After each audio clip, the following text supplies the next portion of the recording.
प्रकारे बदनाम केले, लोकतंत्रासाठी लढून बदनाम केलेले, आपल्या हक्कासाठी लढून बदनाम केलेले, पेपर फुटीच्या विरोधात लढून बदनाम केलेले. जर याला संस्कृती बदनाम करणं म्हणतात, जर लोकतंत्रासाठी लढणं, संविधानाच्या रस्त्यावर चलून विरोध प्रदर्शन करणं, डॉक्टर बाबासाहेब आंबेडकरांचा फोटो घेऊन चालणं, महात्मा गांधीचा फोटो घेऊन चालणं, जे भीमचे नारे लावणं संस्कृती बदनाम करणे, तर रामदेव बाबांना सांगा आम्ही करतोय संस्कृती बदनाम. तुम्ही जे पतंजलीचे जे बनवतायत ना प्रोडक्ट्स, ज्याच्यावर सुप्रीम कोर्टी म्हणले की फसवणूक होतीये, त्याच्यावर थोडं लक्ष करा.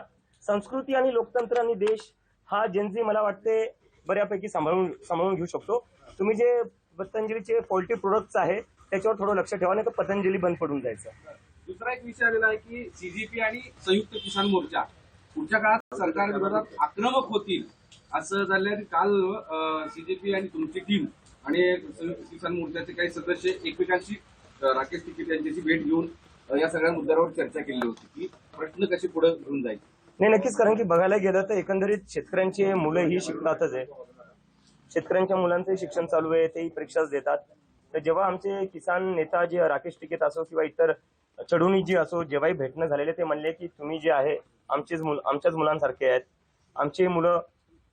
आमच्या मुलांना करिअर करायचं आणि त्याच्यासाठी सगळं आंदोलन आहे. आणि आमच्या आंदोलनात जो पाठिंबा आम्हाला किसान युनियनकडून भेटलेला आहे, किसान नेत्यांकडून भेटलेला आहे, तो खूप महत्वाचा होता, मोलाचा होता. आणि जेव्हा गरज होती तेव्हा ते आमच्या सोबत उभा राहिलेले.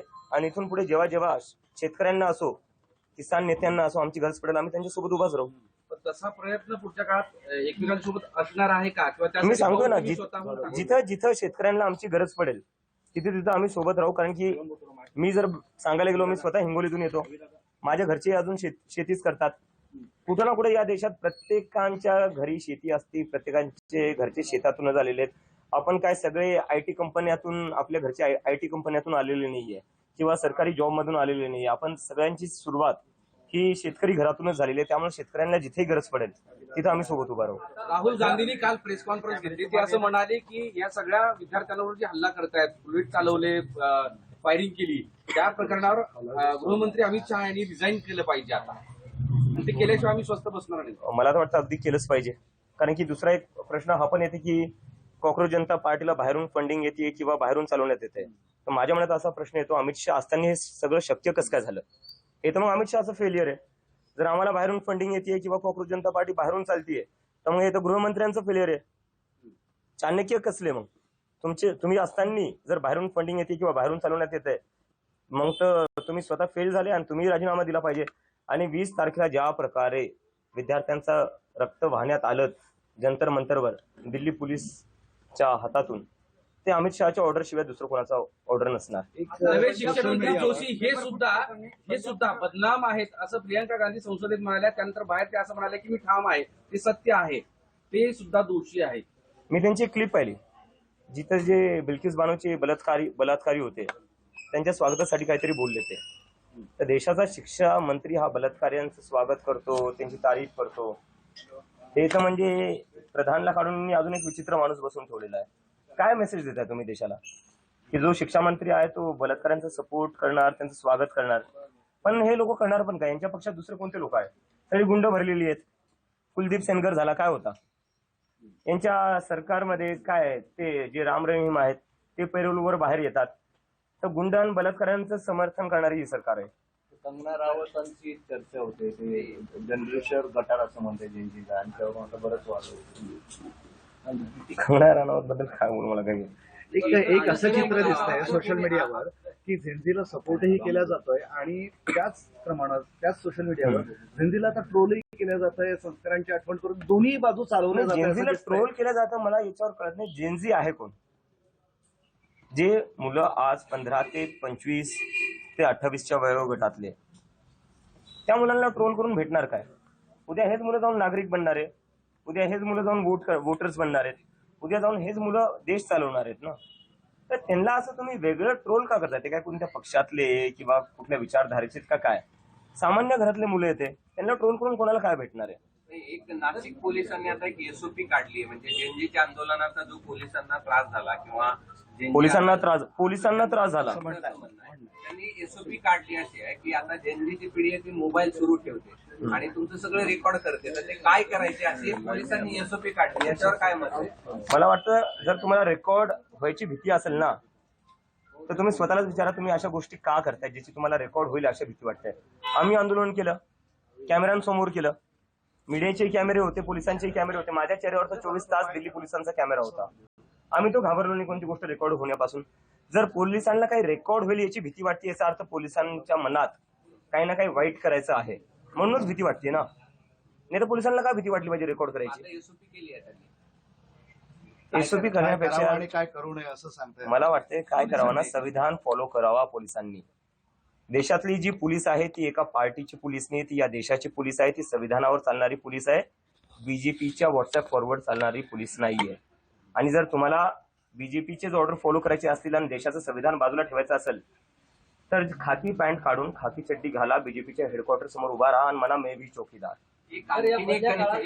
आणखीन एक कनेक्शन लावलं जात आहे की आपण जिथे मुक्कामी होतात तो राष्ट्रवादीचा कुठला त्यांचा होता आहे, ते तर मी स्वतः शरद सांगितलेलं आहे. पवारांचा, आणि शरद पवारांची मोदींची भेट हा. आणि मोदींना शरद पवारांचं केलेलं दारातलं स्वागत हा. आणि अभिजित अरे बापरे. एक गणित लावलं जातं, याच्याबद्दल काय? असे गणित भरपूर लागले. आधी जॉर्ज सोरसचं गणित लागलं, मग चायनाचं लागलं, मग पाकिस्तानचं लागलं.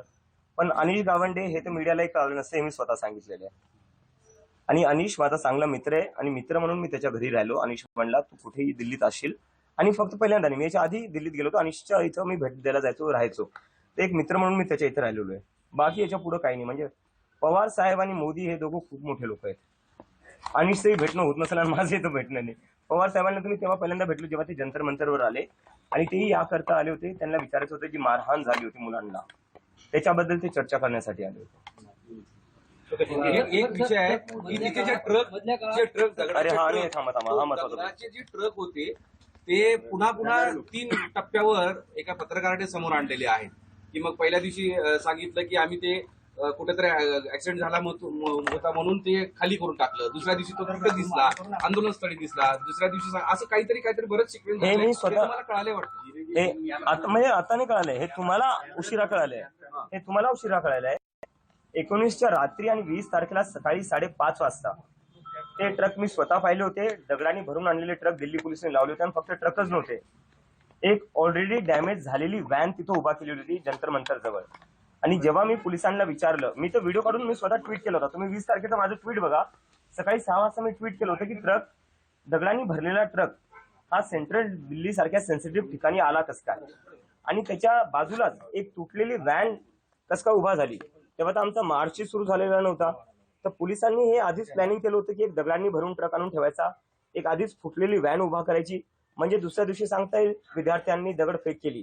दगडफेकचं हे पूर्ण जे प्लॅनिंग होतं हे ऑर्केस्ट्रेट पूर्ण दिल्ली पोलिसांनी केले. आणि मला याची आशंका जेव्हा होती तेव्हा मी स्वतः डीसीपीला जाऊन भेटलो आणि मी डीसीपीला विचारलं हा दगडांनी भरलेला ट्रक इथं आला कस काय. डीसीपी मला म्हणता अरे अभिजित तुम्ही काही विचार करताय, हा एमसीडीचा ट्रक आहे, बांधकाम जे चालू होतं हा त्याचा सगळा हा तो डेब्रिस त्याचं आहे म्हणे, बांधकाम जे चालू आहे. मी म्हणलं तुम्ही दुसरं कोणाला येड्यात काढा, आम्हाला येड्यात काढू नका. आम्हाला माहिती आहे पोलीस कशा प्रकारे अमित शहाची ऑर्डर फॉलो करते आणि कशा प्रकारे आधीच दगडांनी भरलेले ट्रक उभा करते, एक तुटलेली गाडी उभा करते, आणि नंतर बीजेपीचे गुंडे येतात, तेच दगड घेऊन बीजेपीचेच गुंडे पोलिसांवर फेकतात. आणि नंतर एकंदरीत असं सांगायचं की जे लोक विरोध प्रदर्शन करत होते, जे लोक आंदोलन करत होते त्यांनी दगड फेकली. पोलीस, बीजेपीचे गुंडे हे सगळे सुनियोजितपणे 60 गाठीत यांचं सगळं हे प्लॅनिंग चालू असतं. आणि पहिली वेळ नाहीये. किसान आंदोलन मध्ये हेच केलेले, सीएनआरसी मध्ये हेच केलेले. जेव्हा जेव्हा आजकाल या देशात आंदोलन होतं तेव्हा दिल्ली पोलीस आणि बीजेपी यांची ट्युनिंग कशी असते हे आपल्याला दिसून येते. प्रयत्न केले आहेत आणि सुरूही राहतील.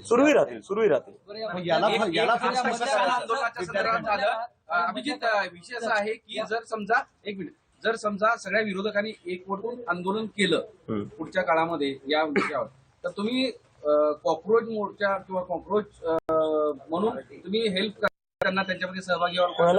विरोधकांनी जे आंदोलन एकवटले आणि त्यांनी जर आंदोलन केलं तर मला वाटतं आता हे फक्त विरोधकांचा प्रश्न नाही राहिलेला आहे. आपल्या देशात लोकतंत्र धोक्यात आलेलं आहे. आणि लोकतंत्र धोक्यात कसं आलेलं आहे, आपली जी ज्युडिशरी आहे त्याच्यावर एक प्रश्नचिन्ह निर्माण झालेलं आहे. सीबीआय ईडी काय आपण पाहिलेच आहे. आपल्या राज्यात जो शिवसेना फोडण्यात आला, एनसीपी फोडण्यात आला, हे कशामुळे शक्य झालं?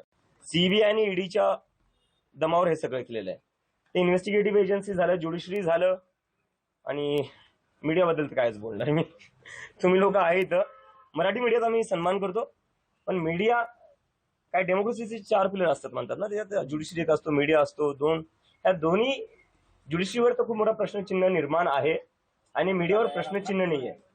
मीडियावर क्लिअरली दिसते मीडिया कोणत्या बाजूला आहे. तर जेव्हा या देशातले सगळे मोठे मोठे इन्स्टिट्यूशन्स जे आहेत, ज्यांचं काम होतं लोकतंत्राला जिवंत ठेवणं, ज्यांचं काम होतं एका माणसाची दडपशाही तानाशाही निर्माण नाही झाली पाहिजे, त्या लोकांनी हे होऊ दिलं. आणि याला थांबवण्यासाठी आता हे फक्त विरोधी पक्षांसाठी नाहीये, या देशातल्या जनतेला यासाठीच एकत्र यावं लागेल. म्हणजे 2 पिलर पॉलिटी आणि एक्झिक्युटिव्ह हे पूर्णतः घरात झाले. Compromise, totally compromise. तर मधल्या काळात भाजपाच्या अशा ऑफरच्या धमकी हा, भाजपाच्या असं काय ऑफर त्यांच्या ऑफर आल्यात मला. किती ऑफर आले? मी जाणार नाही भाजपमध्ये. मला जर भाजपमध्ये जायचं असतं मी आधीच गेलो असतो. तुम्हाला ऑफर आली? हा? ऑफर आली, धमकी आली? चालू होतं, धमक्या आल्या होत्या की बीजेपी मध्ये सामील झाला तर बरे, नेता आंदोलन मागे घ्या, बरे नेते तुम्हाला ठोकू आम्ही, गोळ्या घालू. आली असेल एखादी. ही बीजेपीची प्रेमाचीच भाषा आहे. ही संघाची आणि बीजेपीची प्रेमाचीच भाषा आहे की तू ये नाही तर तुझं काहीतरी करून टाकू आम्ही. हे त्यांचं प्रेम हेच आहे. आई-वडिलांचा उल्लेख होता ना त्यामध्ये आई बाबांनाही चालू होतं, पण आणि त्यात बीजेपी मध्ये या नाही तर आईबाप हो, राहतात. आई बापाचं पाहून घेऊ आम्ही, तुझ्या घरी जाऊन पाहून घेऊ. तर तुम्ही माझ्यावर काय करणार? तुम्ही माझ्या म्हणजे तुम्ही भीती एका 30 वर्षाच्या मुलाला, नरेंद्र मोदीच्या तर मला वाटतं मी नातवाच्या वयाचा असेल, अमित शहाच्या नातवाच्या वयाचा असेल मी. तुम्ही तुमच्या नातवाच्या मुलांना अशा धमक्या देतात, लाज